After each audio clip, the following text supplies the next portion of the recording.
Rajesh drainage వ్యవస్థ అధ్వానంగా మారింది. ఇప్పుడు కాంగ్రెస్ పార్టీ గెలిచిన తర్వాత పరమేశ్వర నాయకత్వంలో ప్రతి కాలనీలో ఫస్ట్ తిరిగి సూచనలు ఈ డ్రైనేజ్ సమస్య ఉందని గుర్తించి ఫస్ట్ డ్రైనేజ్ సమస్య చేసుకుంటూ వస్తున్నాడు. డ్రైనేజ్ సమస్య కంప్లీట్ అయిన తర్వాత రోడ్లు కూడా వేసి అందరికీ సమస్య తీర్చాలని కాంగ్రెస్ ప్రభుత్వం వచ్చాక 6 గ్యారెంటీలు కూడా అన్ని ఒక్కటి అమలవుతున్నాయి.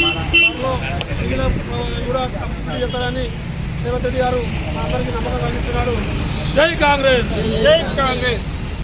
మల్లాపూర్ డివిజన్ బ్లాక్ 1 నెహ్రూ నగర్లో 5,45,000 రూపాయలతోటి డ్రైనేజ్ పైప్ లైన్ బాకీ చెప్పిన పరమేశ్వర గారికి కృతజ్ఞతలు తెలుపుకుంటూ నెహ్రూ వాసులందరి తరఫున ముఖ్యంగా కాంగ్రెస్ పార్టీ అధికారంలోకి వచ్చాక ప్రతి ఒక్క ఇంటికి ఏదో ఒక పథకం మాత్రం అందుతుంది. కరెంట్ బిల్లు కానీ సన్నబియ్యం కానీ ఇక్కడ ఉన్న నెహ్రూ నగర్లో ప్రతి ఇంటికి కాంగ్రెస్ పార్టీ ఫలాలు అందుతున్నాయని తెలియజేస్తున్నాను.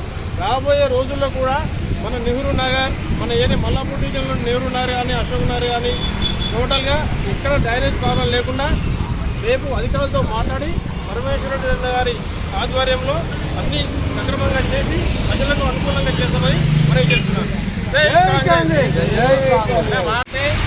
నడవలేని పరిస్థితి దీన్ని వెంటనే 5,40,000తో శాంక్షన్ చేయించుకొని తాత్కాలికంగా అయినా సరే ఉన్న పరిస్థితి మనం సరిదిద్దుకోవాలన్న ఉద్దేశంతో అందించడం జరిగింది. అంచెలంచెలుగా ఎలాంటి ఉద్దేశమైనా కాంగ్రెస్ పార్టీ పేద బడుగు వర్గాలకు చెందిన పార్టీ, ఇది నిరుపేదల పార్టీ. ఎవరైనా ఆపదలో ఉంటే వాళ్ళ కోసమే ఉన్న పార్టీ ఇది నిరుపేదల పార్టీ.